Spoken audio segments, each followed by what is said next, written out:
All right, folks, welcome in. I'm Jake Ellenbogen. This is Mock Draft Monday on JE Live. We're going to be doing this thing every single Monday. We were going to do it 2 Mondays ago. I got the flu and totally forgot about it. So yeah, we're doing it. And we're going to be using the PFF Mock Draft Simulator. That's the one I like the most. I know some people have other ones they prefer.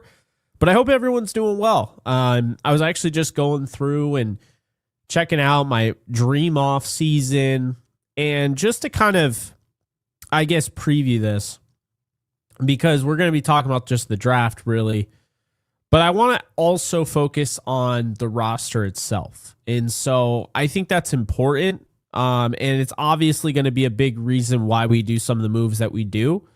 So I want to make that clear, is that I don't view the draft as just a standalone 2026 event. I never have and I never will, and I don't think that's what it was for.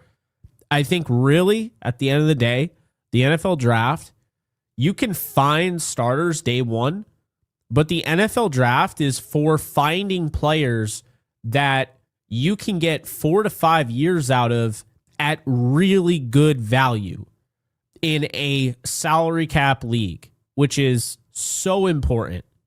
It's why, just because someone might say, well, I prefer this, or I prefer this. Well, that's great. Or if the Rams draft a wide receiver and people are like, why'd they do that? They had Devontae Adams, they have Puka Nacua. I like Mumfield, I like Whittington. Why would they do that? Well, because clearly they see the bigger picture. It's not just this year. It's also after this year. You have to pay Puka Nacua, which I don't think will be an issue, but Devontae Adams, this is a one-year thing. I don't see Devontae Adams moving on past this season. I'm glad he's going to be a part of this season. It sounds like I would expect they're going to restructure his deal by converting his base salary to bonus money, spreading it across the next 4 seasons. And in void years, that would put his salary cap half of what it's going to be this year. And I think they're going to be doing that. And keep in mind what I just said, okay? Converting base salary to bonus money and spraying it across the next 4 seasons. I know this, for NBA fans out there, they know it's called the stretch provision, okay? The NFL, you don't just get one stretch provision. You could do that many, many times. I know the Lakers fans in here, they did that with Luol Deng. Terrible deal at the time, and it only aged worse as time went on. But here's the deal. When you are going all in, there is a realistic possibility that you are going to do some things that you wouldn't normally do. And the Rams have been very cautious on how they spend their money. They've been very cautious on, the signings they make, the contracts, and they've been very cautious about how they use void money, because void money sounds great. And it is when you use it correctly. But if used incorrectly, it can crush you. Remember Brandon Beane, his infamous comment, we're not trying to, We're not trying to fall off or whatever he said. We're not trying to be like the Rams after they won the Super Bowl. Well, here's the deal. We are all anticipating, because the Super Bowl's in LA, because Matthew Stafford, we're talking about the hourglass now. The sand is going down. They're running out of time to maximize this. Matthew Stafford, Devontae Adams, their core, okay? This is the time. So we're going to get into it, but I just want to start off with that. I think they're going to end up restructuring Adams. I think Alec Jackson's another to look at. And then I think they're going to have to choose between Kobe Turner and Byron Young and Steve Avila and Puka Nacua and Jared Verse. He's not, extension eligible yet. But I think they're going to have to make some tough decisions. So we'll get into it. Appreciate you guys being in here. And here we are. So let's talk about it. All right. We got, this is I don't even know what that is. There we go. So this is the financial summary of the Rams this year, according to Spotrac. This is 2026. So let's go to the multi-year. I like looking at this. We're going to keep going back and forth between this and the draft because I want to show you guys where I'm coming from. Okay. So this is perfect because we can just do this right here. We can do positional grouping. And there you go. So as you can see, there's only 2 quarterbacks on the roster. You got 4 running backs under contract here. You can also see the money being spent per position group. Wide receiver, a lot of money. Well, it's going to be even more because they are going to pay Puka Nacua. I really feel like they're going to pay him this offseason. They're going to have to, I think. Tight end, as you can see here, Tyler Higbee, this is the void money I'm talking about. Offensive line, that's $67 million, folks. A lot of money invested in the offensive line. More than the entire defense here, which is crazy when you think about it. But this is the edge defenders. Going to have to pay these guys eventually. Interior defensive line, linebacker, corner, and safety. All right. Now that we have that underway, let's dive into it. So, full transparency, obviously, we're the Rams. This is the Rams channel after all, draft for needs. I don't love how that bar is all the way over there. I'm going to put that bar a little bit down there. I'm going to put the positional value a little bit higher. I'll put the randomness factor, I guess, a little bit over less. We'll keep turbo on because I'm not going to make too many trades, if at all. So let's do it. Let's have our first mock draft Monday. Mock draft. So here's the thing. If Matthew Stafford retired, that would be the only way I could see the Rams even chancing trading up to number 1 to draft Mendoza. I will say I think Mendoza is going to work out in the NFL, but what does work out mean? Is he going to be worth the number 1 overall pick? I don't know about that. I think he's going to be a solid player, though, and I do think he will work out in the NFL. I just don't know if he's the type of guy that you trade 3 first-round picks to move up and get. So that's what I would say about that. But we move on. And we did not get a good draw here, folks. We got a terrible draw here, folks. This is a bad draw. All right. And what I mean by that is Mansour Delane is gone. Jordan Tyson's gone. Mekhi Lemon's gone. Jermod McCoy is gone. Arvell Reese. I mean, this is a brutal draw for the Rams. And if this does happen, I'm not sure that I'm even going to bother picking here. I think I'm just going to trade right down. I'm going to pick up more picks because I don't like this spot at all. I don't like who's there. I really would not be a fan of this draw. Now, of course, the draft happens after free agency, and if I'm the GM here and I'm drafting, then I would have already landed at least a corner and a wide receiver. Maybe not the most high-end wide receiver if I spent a lot on corner, but you get the point. Either way, let's move down here. Let's see if we can move down. I know we got a team interested here. That's not going to give us enough. So let's move down. Pretty brutal draw for the Rams there. We're going to move down to 20 here. Actually, yeah, we're going to move down to 20. We're going to get the 20th pick. And we're going to look at our trade chart here and see, because I want this to be fair. They don't really have a lot, it looks like. So we're actually not going to trade with them. So goodbye. Steelers, move down 8 spots, get 53. No, looks like they are not interested in trading at all for this pick, which is interesting. 22 and 55. Nope. So it looks like nobody wants this pick. Okay. Not sure why we're doing that. Eagles don't want to move up. All right, whatever. So, I mean, it could be just the fact that this is kind of a weaker draft. But anyway, I'm not going to move all the way down to 31. That seems ridiculous. So let's just do this. Let's take this and let's take that. And they said that's a 0. Jeez. No one wants to trade. All right. Well, here's the deal. I'm going to look up the trade calculator. Okay. And I am going to decide for myself, and I'm going to force a trade that is equal and fair. That's what I'm going to do, because this is kind of BS if you ask me. So let's look at draft trade calculator. go over on not simulator, calculator. What the hell? Trade chart. There we go. Draft trade chart. That's what it is. So looking at the trade chart, I'm going to show it to you guys so you guys can see it. So that's the trade chart. Kind of gives you an idea. So if we do LAR, the Rams have almost 2,300 points in terms of this trade chart. Now, looking at this is 1150 they're saying this pick is worth. Okay?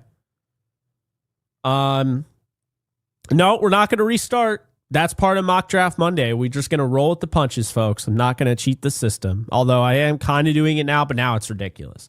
So, all right, 1150. So if I were to move down, I could get maybe a decent pick in the second round. If I could get 2 second-round picks, I'd feel pretty good in this draft. So looking at it, Pittsburgh Steelers would be offering, that'd be about 1170. So then if I wanted to throw in like a fifth rounder, I could. But at the same time, it's the draft. It's happening live. I might not have to. They might just offer the 53. So I'm going to go with 21 and 53 to move down 8 spots with the Steelers. I think that's a fair trade. So we get 53. They move up 8 spots. We're going to force this trade. Boom. There we go. And it didn't switch, of course. So there we go. So we have traded with the Pittsburgh Steelers. We've acquired the 53rd pick. And right now, this is who's available for me. Now, what's interesting is I still have the 29th pick, as you guys know, because the Rams trade with the Falcons. That is aging very well right now. We'll just say that. I still don't love the board, but one thing I'll say is there's a player that I really like that's still there, but I think he's going to go a little earlier, but he's still there for whatever reason. I'm interested in Caden Proctor here. I think he's one of the better tackles in this draft. I love the way he's built. I think he can work in the gap and the zone scheme. So I think he's scheme versatile. I think he could play that right tackle position. Are you going to sign Warren McClendon Jr. long term? You got, Alec Jackson, who has those blood clots. He's had 2 different instances. So Caden Proctor would be a good move. But you guys know me. You know who I'm going to go after. Look who's here. It's Kenyon Sadiq out of Oregon.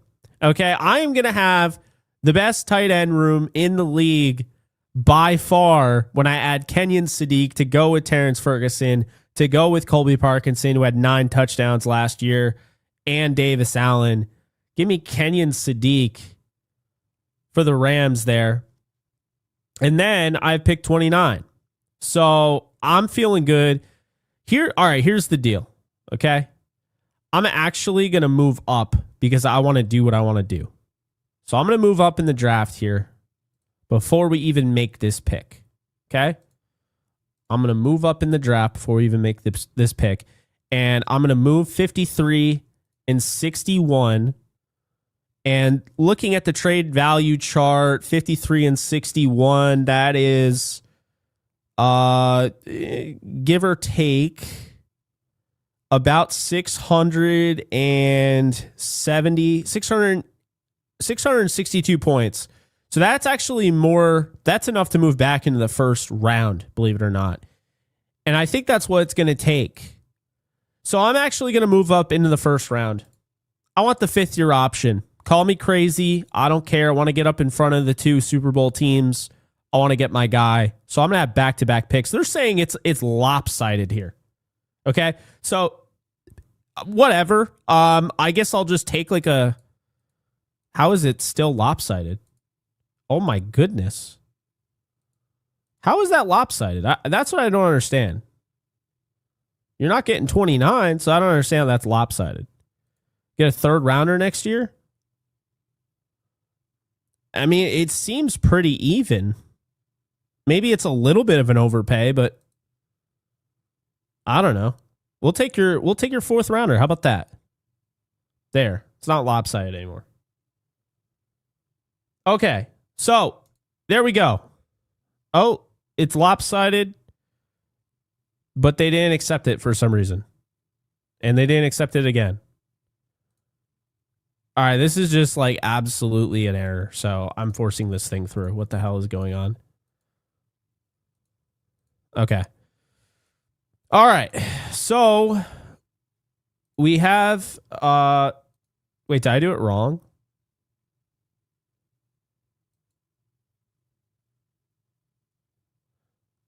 Oh, they never gave me the 30th pick.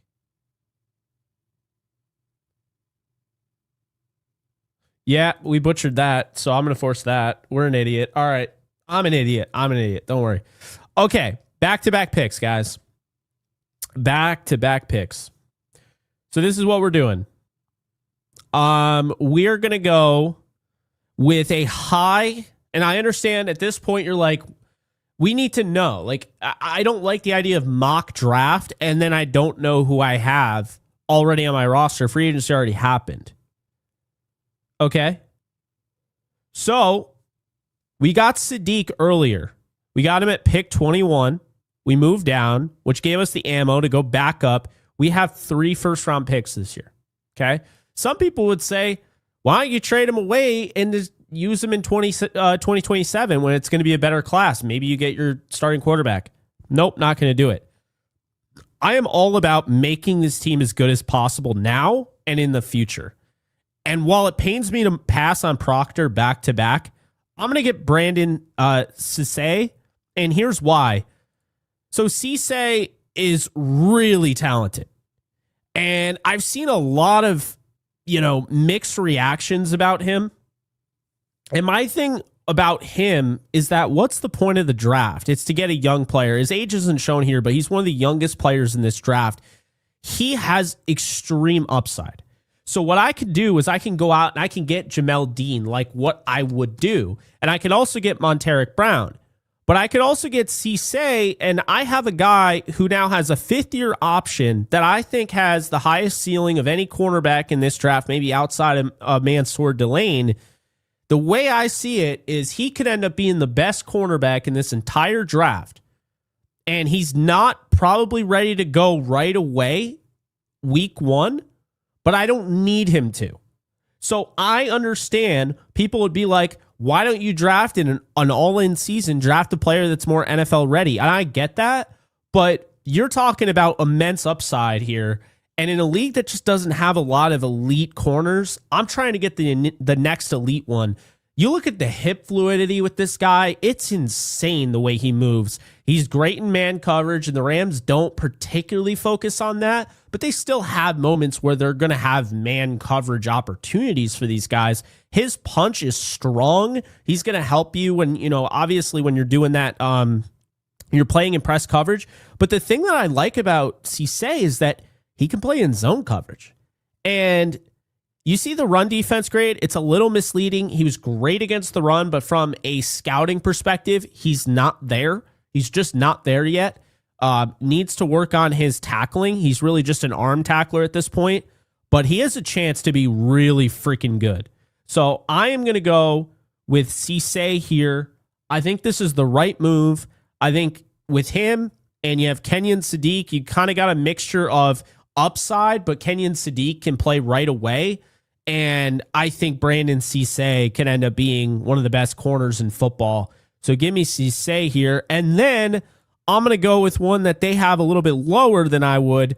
Omar Cooper Jr. I think he has a chance to be one of the best wide receivers, if not the best, in this entire draft. I really love the way Omar Cooper Jr. plays.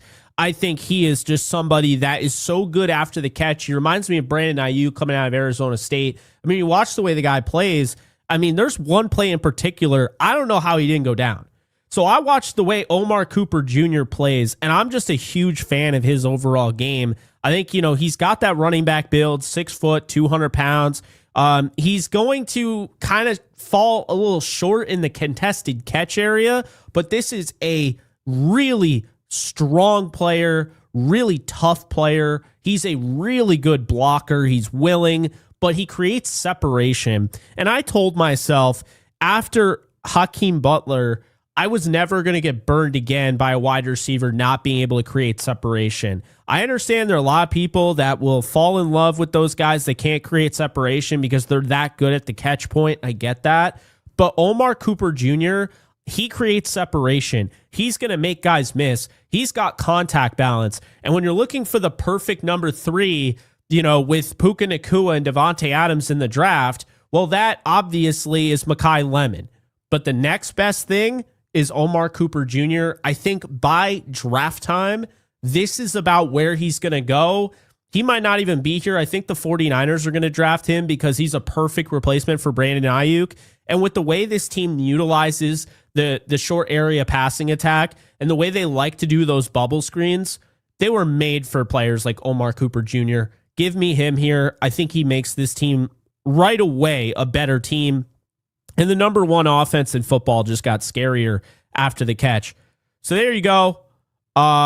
They don't have a pick until round 3, but they already picked 3 times. So this is our selection so far. We got Kenyon Sadiq and Terrence Ferguson, 2 teammates at Oregon, now teammates in LA. I think that is an absolutely disgusting tandem. And by the way, Sadiq, because I didn't spend a lot of time on him, but I want to make this clear. Sadiq isn't just like an Eric Ebron. I feel like a lot of people just assume he's just this receiving threat. He's the best blocking tight end in this draft.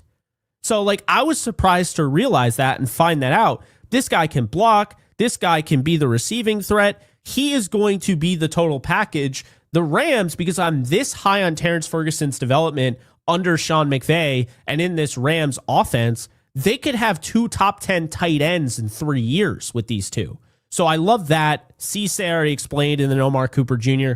I think we're off to a great start, folks. Sometimes you just got to turn water into wine, and I think we were able to do that because our draw at the beginning here was not good.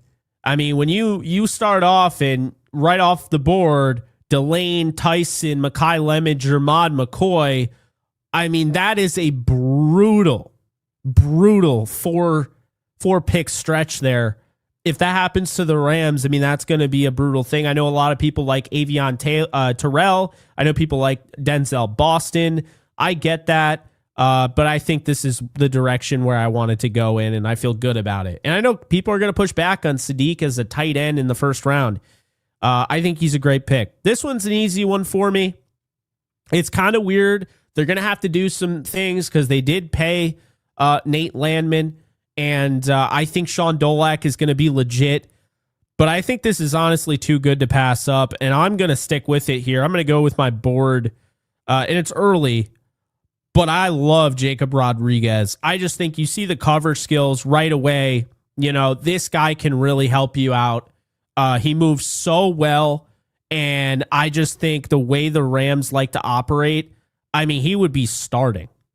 You look at just the way their linebacker room is, for whatever reason, it is susceptible to getting beat through the air. It's always been that way. Let's change it. Jacob Rodriguez would be outstanding. He's such a good athlete. He had a heck of a Senior Bowl.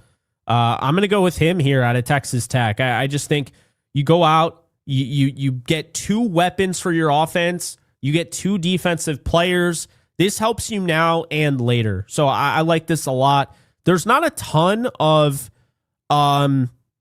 guaranteed money. I'm going to check right now, but I don't believe there's a ton of guaranteed money on Landman's contract. And I like Landman, so I'm not trying to push him out the door. I know it was a 3-year, $22.5 million deal, but there's more that goes into that. There's $15 million that's guaranteed, but I think most of it is in the first year. Let me just check for you guys. I just want to be on the ball here. So looking at Nate Landman's contract on over the cap here, there is $7.1 million guaranteed in 2026, $2 million in 2027, nothing in 2028. This is effectively a 1-year deal. They can get out of this deal if it doesn't work out pretty easily. A cut pre-June 1st would save them $5.5 million at the end of 2026. So I'm just going to say it. I don't care. I think Jacob Rodriguez makes a lot of sense and could be your franchise linebacker alongside Sean Dolak, who I'm really high on. So, yeah, give me Rodriguez. Again, not pushing Landman out the door, but I'm just saying. So far, guys, really like our draft haul here. You got Sadiq, Cisse, Cooper Jr., and Jacob Rodriguez. This is what happens, by the way. If you have to trade down, just do it. Don't draft the guy that you don't love in the first round. That you can't afford that. I really like Brian Parker the second here. I think this is a really good developmental tackle who honestly could probably start given the situations that are out there in the league. But this is the best case scenario for him, I think. Really talented out of Duke. I like this fit for the Rams because he can kind of just sit behind, and I still think this is somebody that has starting upside. Now, I also like Skylar Gill-Howard as well. And Sam Roush isn't bad, but you already went tight end in this draft. So I think, and Davison Igbinosun, by the way, Michael Hunter, the new coach for the Rams, did coach him. So I wouldn't be surprised they end up going with him. I'm not going to double dip on cornerbacks because I have a feeling the Rams are going to bring back some guys. I think they're going to sign some guys. So I'm going to go with Brian Parker the second here and bolster that tackle room. So I like where we're at right now. I feel good about it. You got Sadiq, Cisse, Cooper Jr., Rodriguez, and Brian Parker the second. We're doing well for our first mock draft Monday. How about that? So after that, a little interesting. I'll admit I don't know most of these guys at this point in the draft, because I'm still getting through it. I'm still going through these guys. So I'm probably just going to go with the first guy that really just catches my eye. And I don't know. What are we looking at quarterback? Is everybody already gone? Is everybody off the board? Pretty much they are. So here at pick 167, a lot of picks to be made. I'm actually going to do what I think the Rams are going to do here. And I'm going to trade up here with some of these picks and condense them. So you got 2 6th and 3 7th round picks in this draft. And just kind of looking at the picks, that's about 17 points. So that gets you back up. So if you do, I'm going to condense these here. We're going to condense these and this. And we're going to get back up into the 5th round, I think. I think that's what we're going to do here. So we're going to back up into the 5th round. So we have another pick here. I think Philly is the team. No, the Jets. Okay. So looking at the value chart here, we're going to get back up into the 5th. Okay, cool. So we condensed our picks. I feel like I'm going to go with... I'm going to say screw it. I'm going to go with a developmental quarterback. He's got the upside. He's got the athleticism. He looked like a Heisman Trophy winner at one point. I know a lot of people are going to say Cole Payton makes a lot of sense, and I like him to a degree. I'm going to go Jalen Daniels here out of Kansas. And maybe some people can say I'm biased here. I don't really care. I think this is about where he's going to go. He's got a cannon for an arm. I'm not saying it's going to work out, and I'm not saying Sean McVay wants a running quarterback, but one thing I liked about Jalen is I think he went away a little bit from being just a running quarterback and went to being more of a mobile quarterback. So I like Jalen Daniels here. I think this is about where he's going to go. I don't think this is too early. Drew Aller is probably the guy. If I had to put money on anybody being a Ram, it's Drew Aller out of Penn State. I don't know when he went. He probably went off the board pretty recently. But yeah, Drew Aller to me, that would have probably been my pick. But he's gone, so now I'm going to go with Jalen Daniels, not Jaden Daniels. So there we have that. Then at pick 178, kind of looking, we got a wide receiver here. Don't love it. Oscar Delp, he can block, but you don't want to add another tight end, right? Logan Jones out of Iowa might make some sense. Kind kind of see him, graduate, career center. So I think I'm going to go with, looking at everybody here, I'm going to go with another. I kind of want to go with another tight end because I like Dalen Bentley a lot. But I don't know if we can do that because we already have a tight end influx. So Bishop Fitzgerald kind of gives you that a Swiss Army knife type guy. I think I'm going to go with Bishop Fitzgerald here. I like the Swiss Army impact of him in the secondary. Then I'm going to go with the last two picks here. I'm probably let's see. Hate to get another Oregon guy, but I like Noah Whittington a lot actually. Late in the draft. I think I'm going to go with Noah Whittington here. And then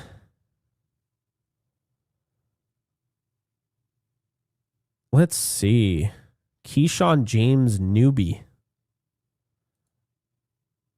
He's kind of undersized, but I don't really care.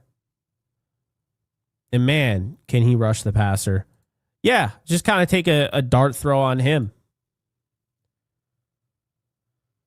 So, all right. They're saying I should have taken Caden Proctor. I understand. I get it. They wanted whatever. I get it. Okay, so this is what our mock draft ended up being, and I have to make this in there we go.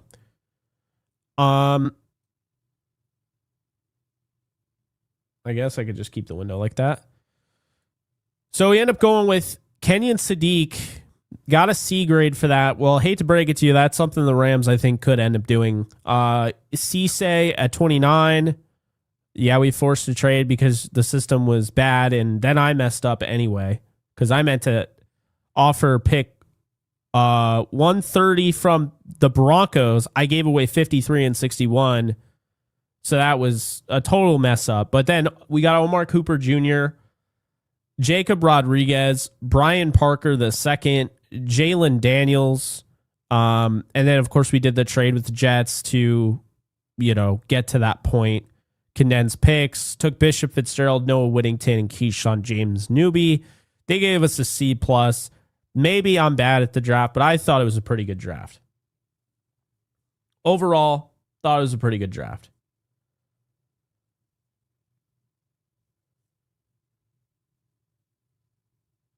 You thought I don't know.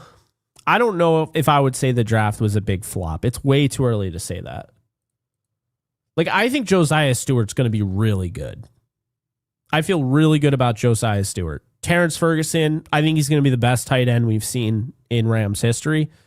He's got the potential to be that. Now, if they get Kenyon Sadiq, who knows? But Matthew, appreciate the super. Cool watching you crunching the numbers. Always wished I could do that as I'm good at math, but get frustrated with it when it goes that deep. Plus, if I could, I wouldn't need you for it. Keep it up, man. Good work. Appreciate that, Matthew. What's good? How's it going? Appreciate the 5. Hey, Jake, what do you think of Kyle Van Noy as a veteran pass rusher on a veteran minimum and could add vet presence or add Hassan Reddick? I wouldn't be surprised to see that. I have my money on, not my money. My eyes are on Josh Uche. I don't know why that guy doesn't get playing time. Every time he plays, he has production. So I'm all over Josh Uche. Hopefully this is finally the year the Rams actually go after him. But that's what I would say there. And then Banker, appreciate the 2. If Rams select Ty Simpson at 29, do we riot? Well, I'm not going to be happy if they select Ty Simpson. Look, I got to be honest here, okay? I don't understand why the Rams would draft a quarterback in the first round in one of the weakest quarterback drafts we've seen in quite some time. I don't get that. I don't get why now a team that doesn't typically take quarterbacks, it was like pulling teeth for them to finally take one in Stetson Bennett. Why would they now take a quarterback? Like, I don't know.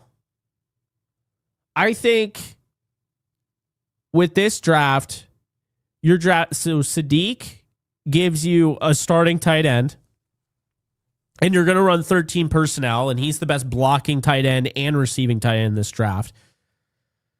Brandon Cisse, probably not ready to start right away, but who knows? He's one of the youngest players in this draft. I think he's going to be, if it works out for him, the best cornerback in this draft. If not, well, if it's not him, it's Delane, I think. Or, yeah. So that's what I think there. Omar Cooper Jr., I mean, as long as he doesn't go to like a bad team, that dude is like, I feel, how I feel about him is how I felt about Terry McLaurin. Like, when I watched Terry McLaurin at the Senior Bowl in person, and then I watched his film, I was like, there's no way this guy is not going to work out in the NFL. You just knew it. You knew right away. You're like, Terry McLaurin is just going to find a way to work out in the NFL. It doesn't matter where he goes. This guy is just a baller. It's going to work out. Omar Cooper Jr. is just going to work out in the NFL. Jacob Rodriguez, feel kind of the same way.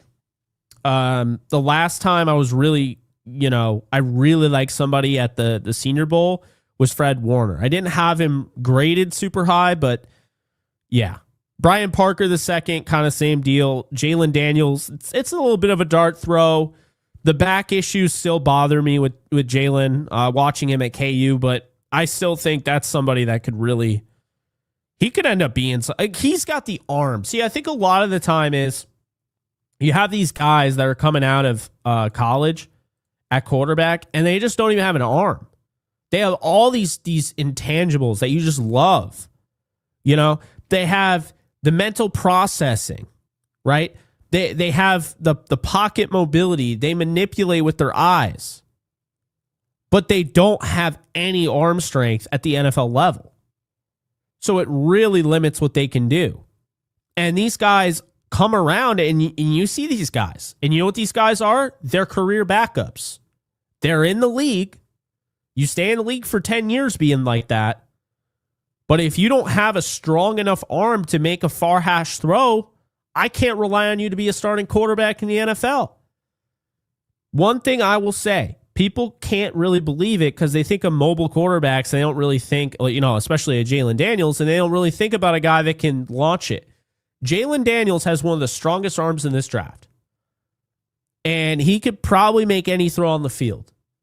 And that can either be within structure or without it, outside of it. That can either be on platform or off platform. Like, the dude has a cannon. You know who else has a cannon? Drew Aller. And I'm telling you now, if there's one quarterback that the Rams are the most likely to select, it's Drew Aller. It is. So, yeah, I think I don't know what the Rams are going to do at quarterback for sure. My feeling is they're going to extend Matthew Stafford. I don't know if he's going to play all throughout his extension, but they're going to extend him. They're going to give him a raise with void years to help the cap. He's going to be on a cap number that's probably lower than he's been in a few years. And he's also going to get a raise. Like, the cap number, if you only look at the cap number and you don't know anything, you're probably going to think, wow, he took a huge pay cut. He's not going to take a pay cut per se, I don't think. I think they're just going to manipulate it in a way where his new cap hit in 2026 is in the 30s or maybe even 20 million range. But I'm expecting him to take a 2-year extension or 3-year extension. I'm not expecting him to play it out. But I feel like that's what he's going to do. Great question, Eric. Yes, the Skylar Gill-Howard pick, I was really close. I went with Brian Parker over him, I believe. I like him at Texas Tech. Really good player. By the way, if you're looking, because I know some people, they really like those returns. They really like when guys come back. I'll be the first one to tell you. If the Rams were to bring anybody back, I'm not talking about this year, I mean from the past, keep an eye on Sebastian Joseph Day. I think Sebastian Joseph Day makes a lot of sense. You know, listening to what, Jared Verse said and everything, I think Sebastian Joseph Day makes a lot of sense to add some presence in that the veteran presence in that room. That is a really good football player. And he's stout and he can be in a rotation and he's not going to cost a ton. I think he'd cost $6 million tops for 1 year. So I think that's where the direction they go in for defensive line. I also think they're 100%, in my opinion. They're going to extend. I think they're going to extend Kobe Turner.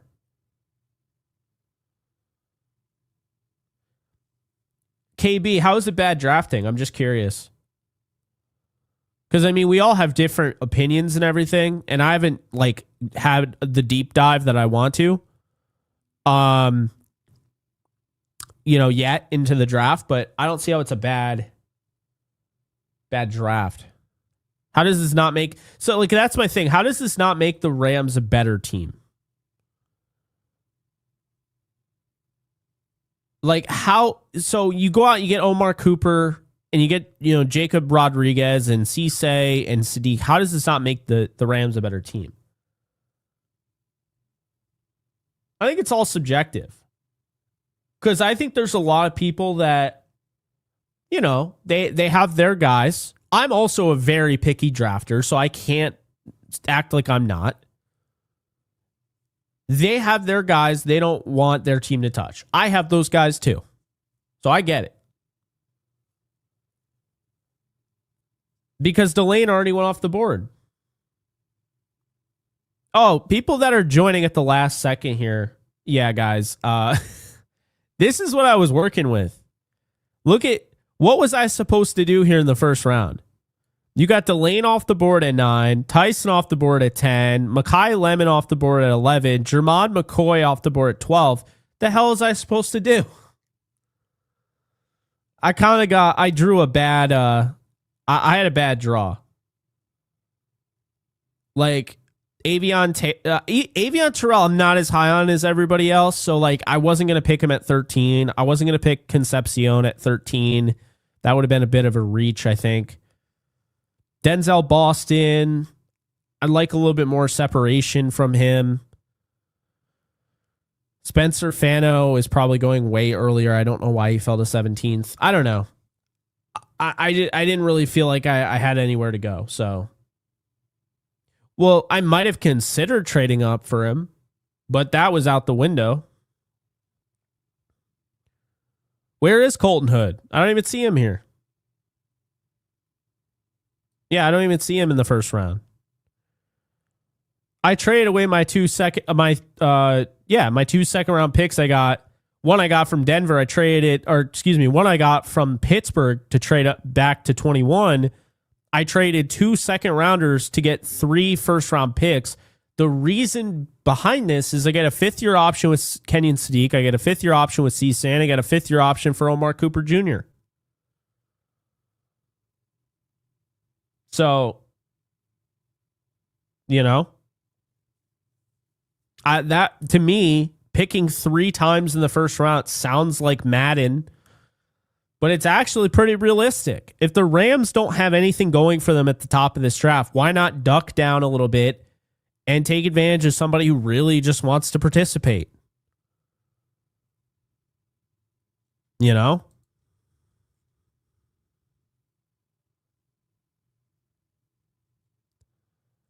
don't know. I think that would make sense.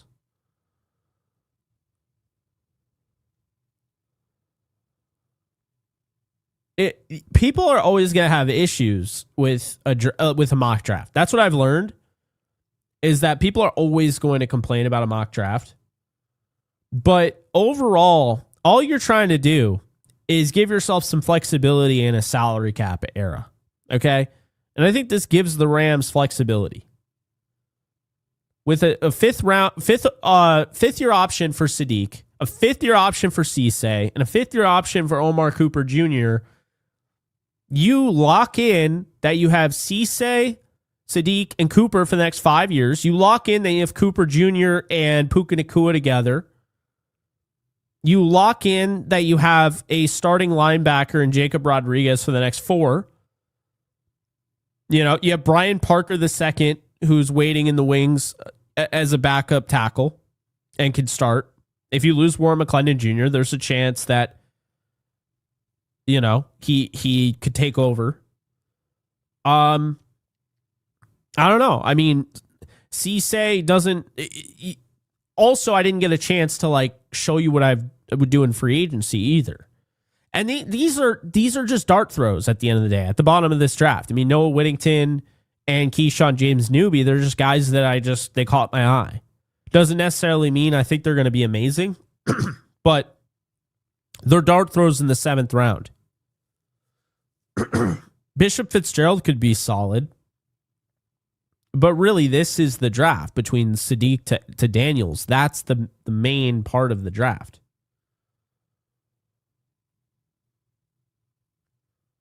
I think there's a lot of people that don't want Sadiq because they just got Terrence Ferguson, which that's fair.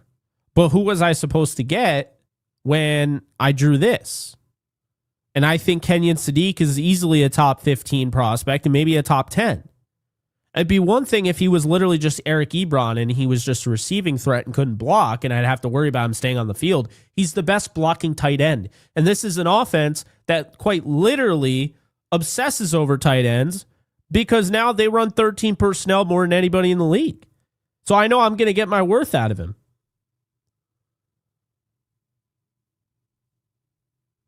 You know?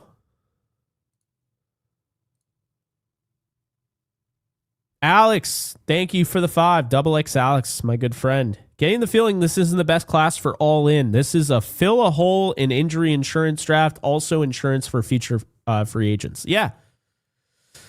I think Omar Cooper Jr. sets you up at wide receiver for this year and moving forward because he can be that slot guy. He could also be on the outside, but I like him interchangeably with Puka Nacua. And I like that he can block. I like that he makes plays on his own, creates yards. Cisse, again, you have him for the long haul, and this is probably the youngest corner in this draft. He's one of the youngest players in this draft, period. And you could just develop him. You can give him time based on your free agency. And again, like Sadiq is a fantastic blocker. He can be thrown in the slot. He can be a move tight end. He could be used in line. There are a lot of different ways to use these guys. Jacob Rodriguez, people complain about the linebackers. Well, what if you got him? Would you still be complaining about the linebackers if you had Rodriguez and Landman and Dolak? I don't know. I don't know if you would. And Spates. Like, that's a lot of, you know. So, yeah. Those are my thoughts on that. Matthew. Thank you for the 5. I think Jared was the first round 1 quarterback ever. Was it Bradford or somebody else? First round 1 quarterback ever? I don't think so. Are you talking about just the Rams? I would assume because Stafford was. Oh, you're talking about the Rams. No, they drafted Roman Gabriel in the first round, and they've probably done it before, didn't they? Drafted Hadel too, right? Or did they trade for him? I thought they drafted him.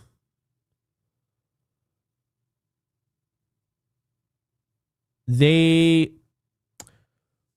he was a Kansas Jayhawk. I knew that. Chargers drafted him. Okay. I'm going to check now.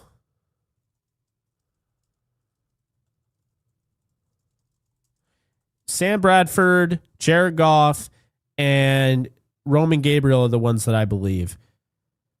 They might have taken Tony Banks wasn't a first rounder, right? I think he was the second rounder at Michigan State. Okay.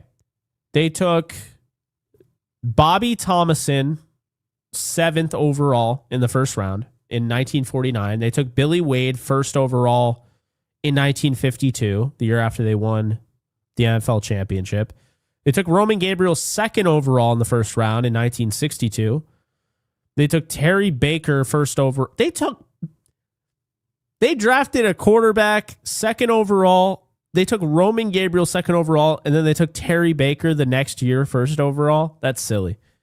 Bill Munson, they took seventh overall in the 1964. They took 3 first-round quarterbacks in back-to-back-to-back years.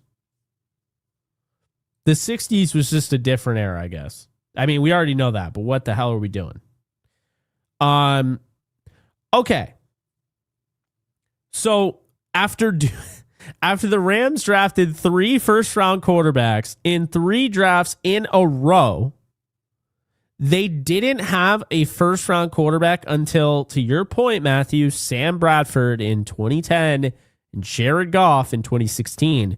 There are 4 first overall quarterbacks for the Rams: Billy Wade, Terry Baker, Sam Bradford, Jared Goff. Roman Gabriel was second overall. That is crazy.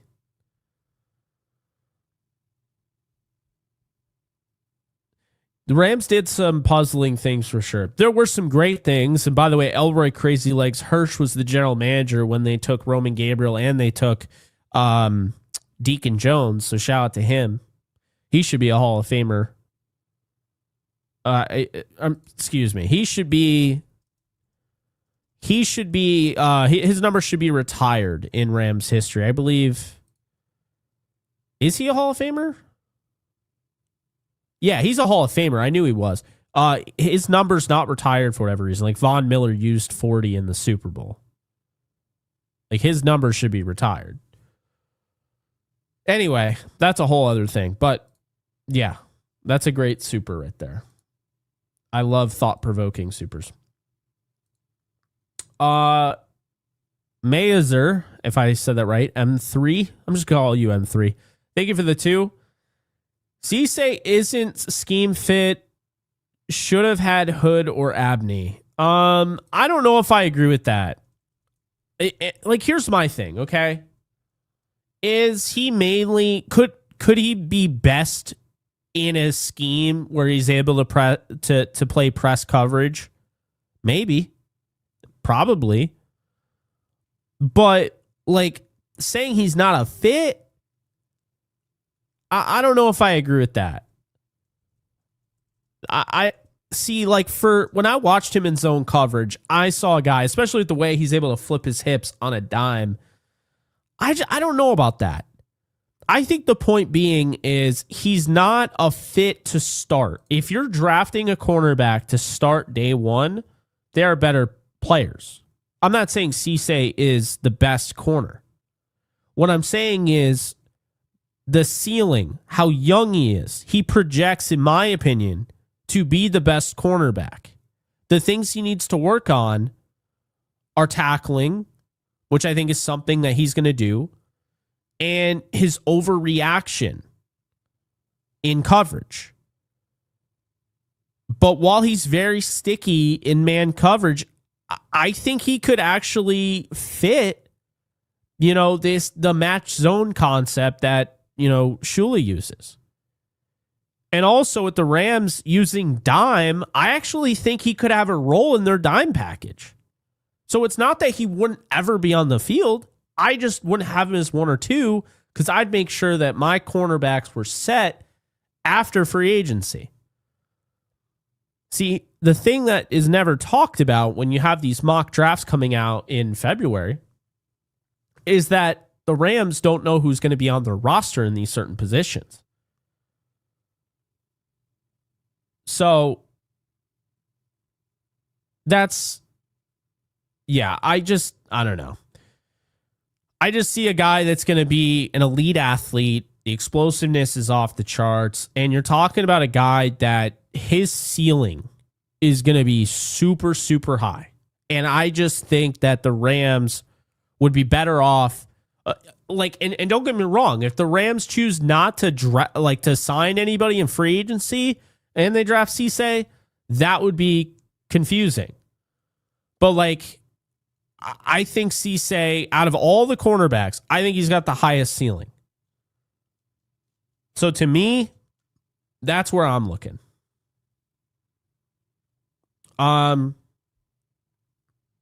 Yeah. Let's see. Appreciate the super, by the way. Matthew, thank you for the 5. Maybe Jared was the first number 1 quarterback. Memory is for shit sometimes. Getting old sucks. I hear that. Appreciate you. Was good. Thank you for the 5. If the Rams don't sign Jamel Dean or Jalen Watson, would you take 13 to get Delane or trade up to get him over at Dallas or Cincinnati? I mean, I probably was going to take Delane in this mock draft, to be honest with you. And then he got picked. I wasn't expecting him to. And that's kind of what ended up happening. So, yeah, I would definitely take Delane. I think he's great. He's my number 1 corner in this draft. Now, that could change. I don't anticipate it changing. His ability to separate the ball carrier from the football, the receiver from the football, is special. I'm not talking, when you hear separator, you think of like, I guess you think of like a hard hit. I'm not talking about that. Like the hand-eye coordination, it's impressive. It really is. So, yeah. I like Delane a lot. You guys told me about him, and I went and I watched him, and I was like, okay, I see it.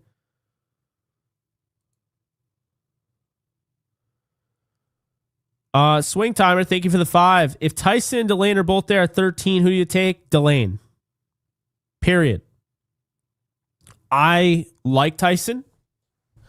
I don't love Tyson like I love Delane. My thing is, folks, we keep hearing how like weak this draft is. Let's be honest here. Looking at this, okay?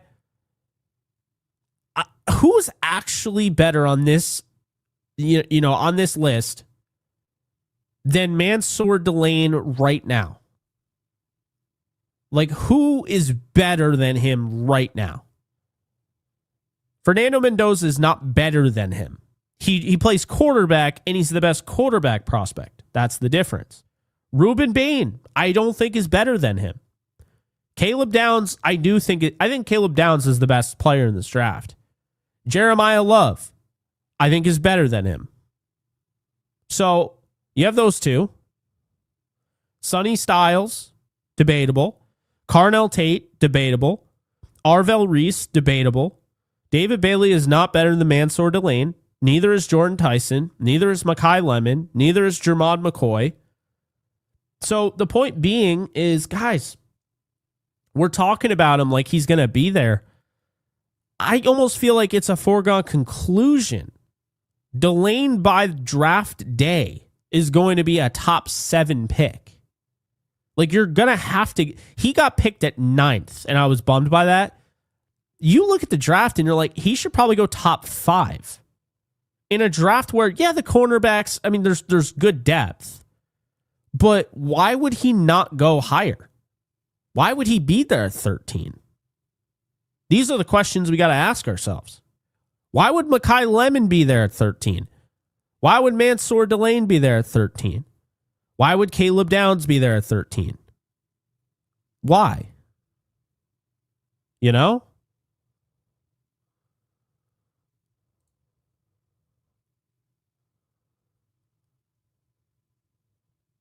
I don't know. I'm not expecting these guys to be there for the Rams at 13. They're going to have to trade up or they're going to have to trade back. They're going to have to make that decision. And I think Jordan Tyson's not even going to come close. I think okay, this is probably what's going to go down. Mendoza's probably going to go 1. Ruben Bain is not going to. I'll do it real quick. We'll do it right now. We'll throw this thing together. Here. Let's do this. We are going to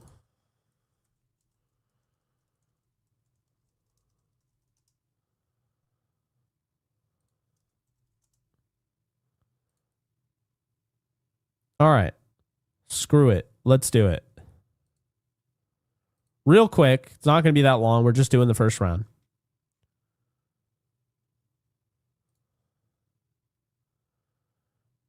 So the Raiders are taking Mendoza. We all know that. That's happening. But why does everyone have Ruben Bain going to the Jets? What about that makes sense? Like, the Jets don't know who their quarterback is. There's not a quarterback worth taking at number 2. They need pretty much everything. I mean, why wouldn't they take Caleb Downs? Why wouldn't they take it? You're talking about a defensive back, a former defensive back, Aaron Glenn, as the head coach. Why would he not take Caleb Downs? Why? That dude becomes the stalwart of your defense. So you take him. Arizona has a quarterback need. I think Arizona could go crazy and go with Jeremiah Love here. I mean, they could also go with it seems like fans think that this is going to be a tackle. I don't. They could go with Jeremiah Love. I think they'd go running back. Then, if the Titans are interested, they would probably take Ruben Bain here. They would probably go after the edge defender. Then the Giants here, you got Wan'Dale Robinson, a free agent, and you got Malik Neighbors, who, dude, was he on a cane recently? That doesn't sound good. They're going to go wide receiver, guys. They're going to go wide receiver. Cardinal Tate. Then you have the Browns. They're not going to go quarterback. Nobody's going to go quarterback that high. There's going to be one quarterback. It's not that good of a draft. They could take a tackle, but I think they're going to take the next best receiver, and that is probably Mekhi Lemon. After that, then you have Washington. Washington would probably go... Well, I could see them go with a linebacker. They still have... They still have Bobby Wagner. He could retire. I don't think he's going to, but I'm going to go with Arvell Reese. Saints will go with Jordan Tyson. Then the Chiefs here, they would probably go with Delane, and no one is mocking him there, and the reason being is because they're thinking about it like, oh, Trent McDuffie is there, and they'll probably bring back Jalen Watson. Well, no. Their cornerbacks are not great. If they're trading away Trent McDuffie, Jalen Watson's a free agent, so is Joshua Williams, right? Noel Williams is really good. That's the only thing that you have that's guaranteed. Like, Christian Fulton's not a great corner. And, yeah, that's kind of where you're at. So I think they would go with Delane.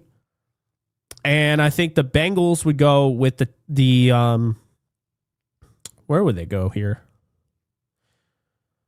I don't know. The Bengals are interesting. I mean, I could see them just going with the best player on the board, which would probably be David Bailey. So I'll go with him. Then the Dolphins, they could go anywhere. They have needs, man. So, I mean, at this point, Dolphins, wide receivers already pretty stocked at this point. Then you got corner. I think they'd go with McCoy. And then I think Sonny Styles goes to the Cowboys, and this is exactly how it looks for the Rams. And at this point, if I'm the Rams, like, I honestly think out of everybody here, I think the Rams would end up taking Sadiq. I am not doing trade downs, so I think they would take Sadiq.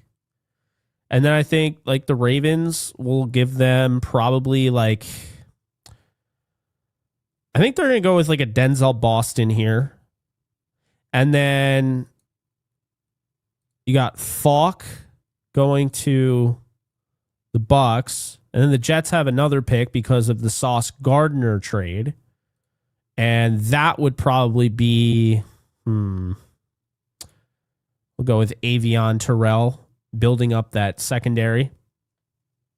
And then the Lions here, they would probably go with Muwaga or Malgoa.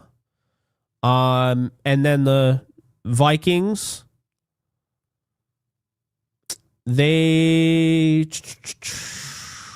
Not really sure where they would go here.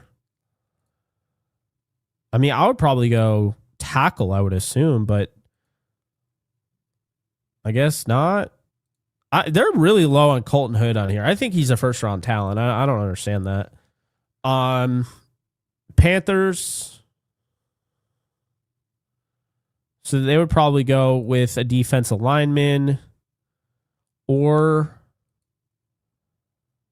I could see them going with a wide receiver. This guy is way too low. They would do this. They like big receivers. I could see them doing that. I'm not going to have them go that route. I'm going to have them go with McDonald here. And then the Cowboys again. Who do we want to give them here? I'm going to give them Howell. And then the Steelers would get Fano. And the Chargers, they would probably take an offensive lineman, I would assume. So we'll give them Ione. And then Eagles, where are we on this? There's not a tight end worth taking at number 23. I could still see them going wide receiver. I really could. I could see him going edge too. TJ Parker is what they're saying. I'll give him TJ Parker. And then the Browns. Proctor sitting there. Yeah. Offensive-minded head coach. They're going to get Proctor probably. Bears. I mean, Lord only knows. Ty Simpson could very well go early on too, just because of all the needs that these guys have. But I'll just give him. I'll give him Lee Hunter. I could see that. Bills wide receiver. This feels like a quick run on receivers. I'm going to give him Chris Brazell. And then the 49ers, I'm going to give them Cooper, even though I hate it. And then the Texans, they got to get some offensive line help, but there's not a ton of guys. So I'm going to give them Lomu. And then at this point in the draft, like, would the Rams go Cisse? Like that I just picked? I mean, out of everyone here, like what would the Rams really do? He just kind of fits. The arm length, the athleticism. I don't know why I did tight end. Wide receiver, I mean, Concepcion. Could kind of see that. Yeah, it's tough, man. Not really a safety worth taking. Could see Abney.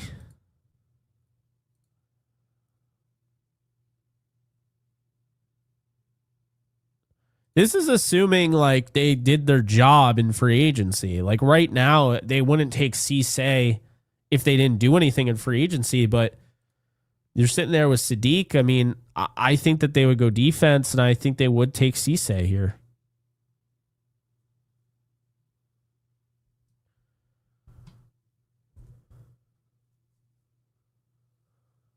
And then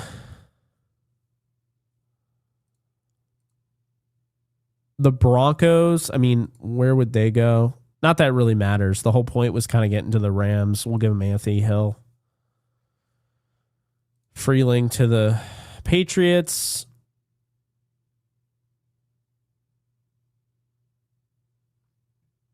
And then Seattle. Would they add more to that defense? Do you think?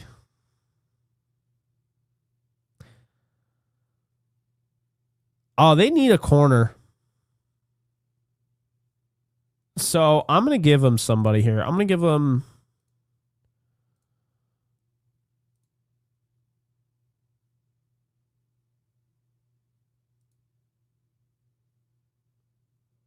Chandler Rivers. No. It's Abney. I'm going to give him Keith Abney.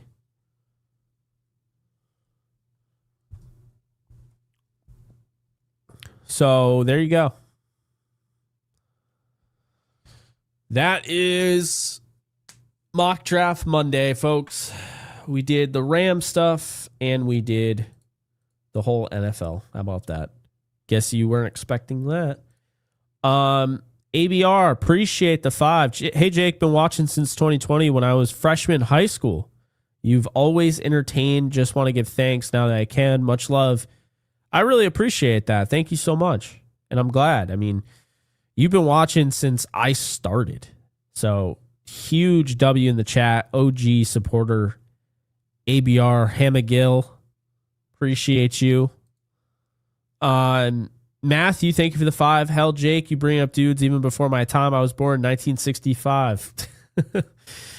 Yeah, I like history, especially sports history. Got to be able to teach young guys scheme fit as well. I heard from, I forget who it was. I forget the scout. Well, yeah, I forget. But I once heard that with the Rams, they don't actually care about the whole scheme fit thing. Like, they feel so confident in what they're building and what their program is. There's not like a scheme fit worry. So even if that were true, and I personally would push back, I don't think Cisse is like, I don't act like he's not a scheme fit. But even if he wasn't a scheme fit, they are fine taking football players, guys that they really like. And I think you see the athleticism with him, but you also see how physical he can be. I don't know, man. I think Cisse is going to be really good. This is going to be one of those guys I probably die on a hill for. I'm going to die on this hill.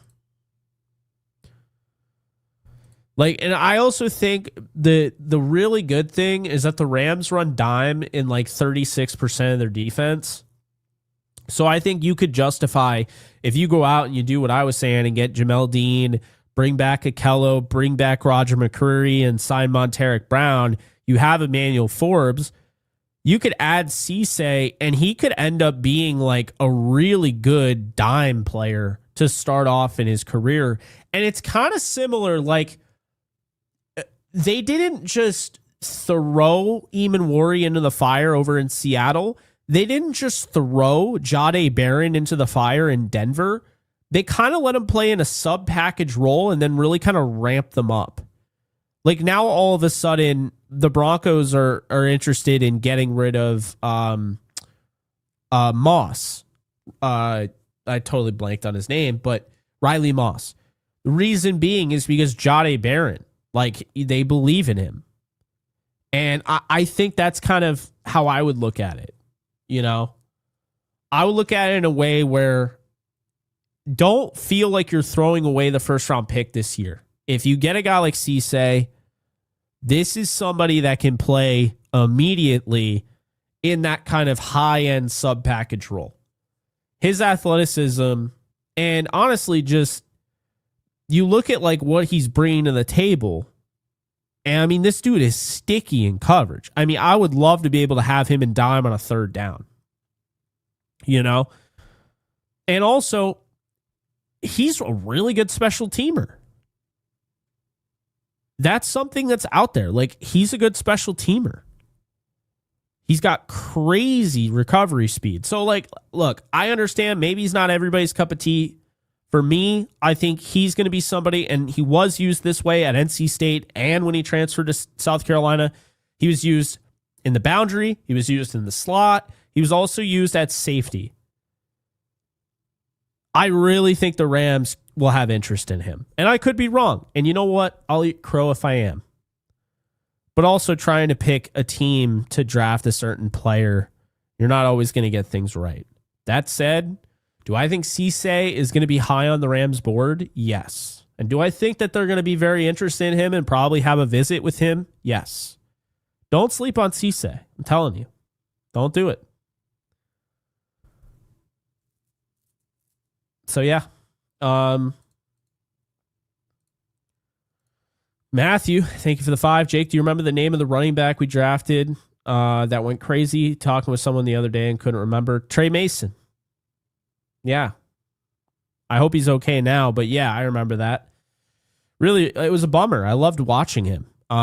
He was fun to watch, and I thought he really donned the 27. That's a cool number for a running back. He donned that well.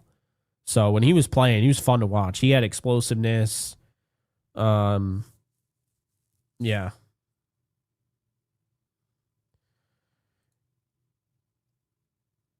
That's insane. I wasn't even trying to hit that, but that still is insane.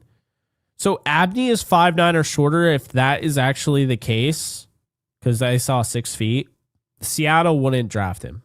Seattle wants those long limbed cornerbacks. They don't want a 5'9" guy.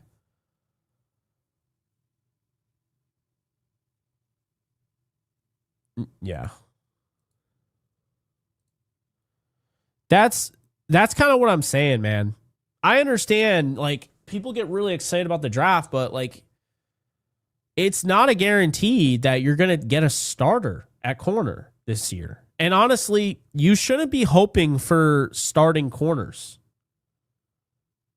Like, that's not a good sign if basically the Rams just said, we're just going to punt the starting cornerbacks to the draft. An all-in team, a team that is right on the doorstep of a Super Bowl, that team should not be banking on rookie corners. And I'll also say this. I said this in the video. I kind of alluded to this. I don't know if I said it outright. I think the cornerbacks the Rams had last year, they weren't perfect, but they are overhated.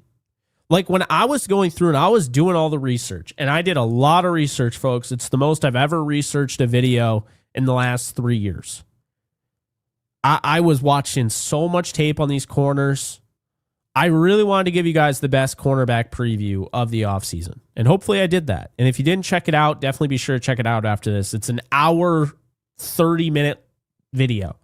So be sure to set aside some time. But yeah, man, when I was going through those corners, I just kept noticing something. Hey, this guy isn't that much better, if even better than Kobe Durant. This guy is pretty much Emmanuel Forbes. This guy isn't better than Akello Witherspoon. When Darius Williams was healthy, this guy isn't better than Darius Williams. And then I started to think, I'm like,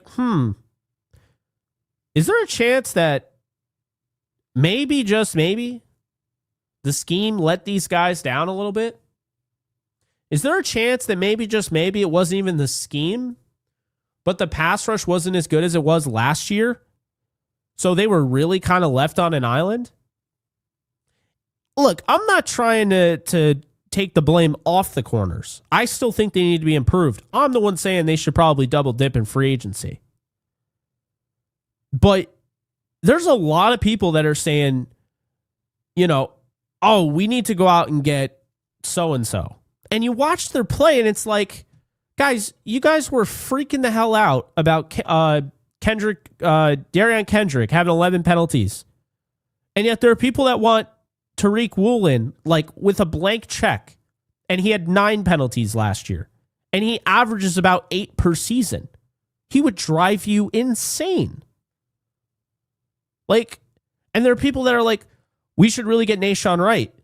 He gets a lot of interceptions. Didn't have as many interceptions as Kobe Durant when you factor in the postseason. And he gave up as many touchdowns. So that's kind of what I'm saying is, like, look, I'm not saying that these guys can't help. I'm not even saying that they shouldn't go after a guy like Nahshon Wright. But when I was going through and I was really doing my research on these guys, I came away with the conclusion that, you know what? This cornerback room is simply overhated. And I understand it. I get it. The stakes were really high. But I also think Chris Shula needs to be better too. And I think the pass rush needs to be better. But I also think the way some people act about these corners, they don't actually know what they're talking about. And I'm not talking about you guys. I'm saying in general. You go around Twitter, you go around the internet, you look out to see how people feel about their corners. Giants fans can't wait for half of them can't wait for Cordell Flott to leave. Flott gave up 1 touchdown last year. 1. There were a bunch of Giants fans that said he continued to get burned. Continued to get burned. He had a 71.2 targeted passer rating. And they're acting like he hasn't even allowed 2 touchdowns per season. And they're acting like he's getting burned left and right. And I see Bears fans saying Nahshon Wright, some say he's great. Some say he's terrible. Maybe it's something in between. Like his coverage yards per snap is replacement level, but he's got above average separation allowed, and he's got league average EPA. And there are Rams fans that are like, well, he's not a Ram, so he must be good. Why do we look at it like that? The Rams were a top 2 team in the league this past year. Like maybe, just maybe, things didn't work out in the big game, and that sucks. But like, I'm not saying that they can't upgrade at corner, but like there were people that were telling me, oh, they need Alontae Taylor. Do they? Alontae Taylor gave up 8 touchdowns. 8. Like, what is the appeal about Alontae Taylor? What does he do better than anybody on the Rams? This is where you have to have, like, context is needed. And when you actually unbiased go through it all, because you guys know I was poking a lot of blame at Kobe Durant. When you go through the motions, I mean, you can kind of see these guys are a little overhated. That's just what I came up with. That's what I've noticed. Like, it seems nice to upgrade, but like Kobe Durant is an overhated player. He is. He's 28. He got you, 6 interceptions last year? He had more interceptions than Nahshon Wright. Doesn't get talked about the same way because he stands at 5'11", $180, and has 26 percentile inch arms. But he was pretty solid for the Rams. He had his issues, don't get me wrong. He wasn't perfect. But he was also fantastic in pretty much top 12 in the league if you look at advanced metrics his previous year. And people want him gone. And I even wanted him gone. And Roger McCurry, like, I'd rather have him than go out and get Trent McDuffie for a first-round pick when Roger McCurry offers just about the same thing. Obviously, McDuffie has the all-pro, but he's basically a slot dime player right now. That's what...